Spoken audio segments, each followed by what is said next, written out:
Athlenda Mathe telling Newzroom Afrika a short while ago that the original copies of the 121 political killings dockets are back with the task team for investigations in KwaZulu-Natal. She says copies of the dockets will go to the Madlanga Commission of Inquiry. The acting police minister's spokesperson, Kamogelo Mogotsi, joining us now to talk to us about this very story. Good evening to you, Ms. Mogotsi, and thanks for your time. So the agreement around these documents, these 121 documents, in your own words, what is the agreement between the acting minister and the National Police Commissioner? Good evening to you, Foley, and to the viewers.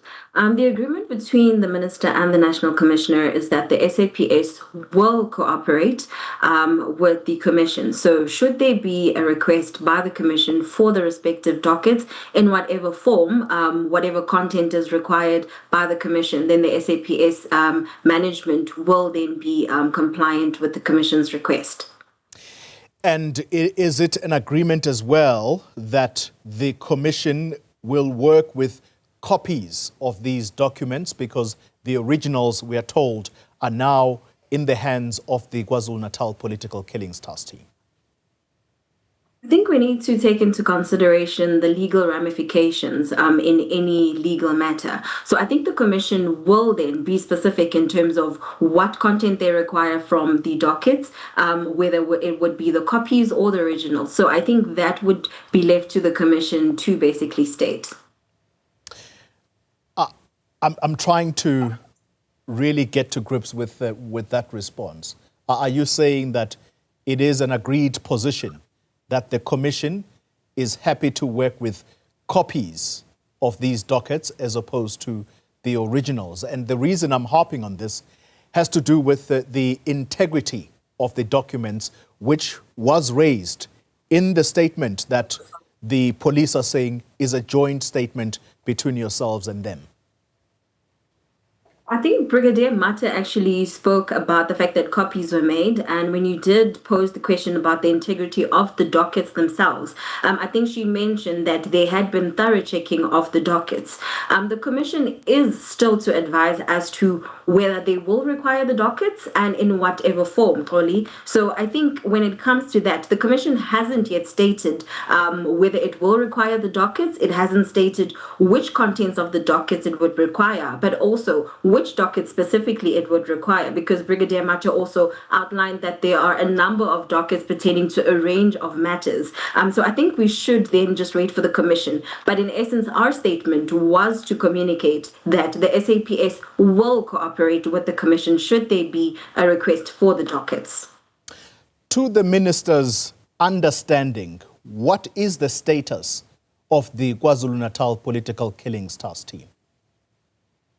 The National Commissioner has publicly stated that the Political Killings Task Team is still operating. And as we've heard, the dockets have since been transferred to members of the various members of the SAPS that form part of the Political Killings Task Team.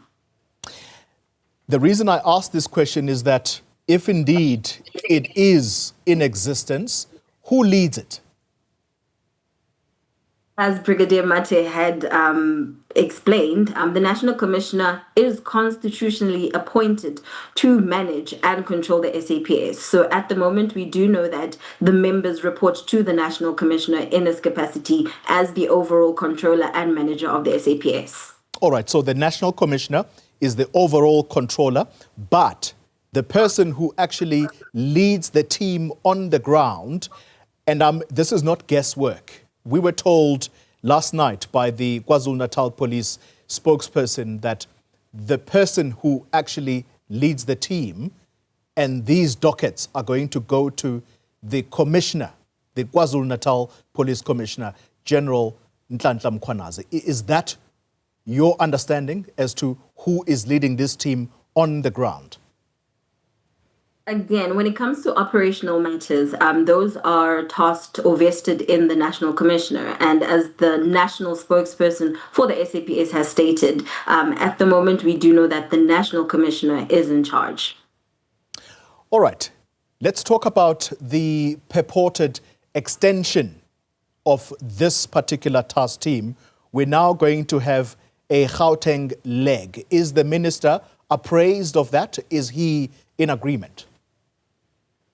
Oli, the minister had a meeting with the National Commissioner, and the minister in that meeting raised a concern to say there are a number of killings that are targeted at councillors, whistleblowers, but you also get public officials or government officials, such as your auditors, who are then targeted depending on whatever matter that they would be investigating or tasked with. And the minister then requested the National Commissioner to provide a plan to say, how do we then also address these killings, which are seemingly rampant in Gauteng particularly, but also with the view of expanding it nationwide, because in as much as they are predominant in Gauteng, we cannot ignore the fact that they might be happening throughout the country. So there has been a request for such a plan to say, can we also then look into the murders of councillors, whistleblowers, and public officials?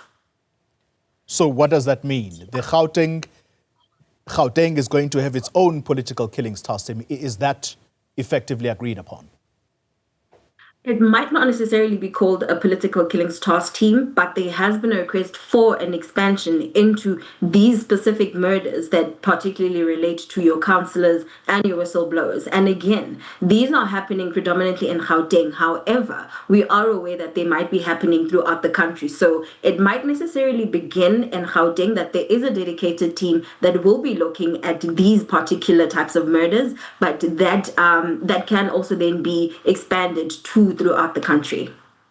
I want to take you back to the statement. There's a particular sentence there, and that I'd just like to read out to you.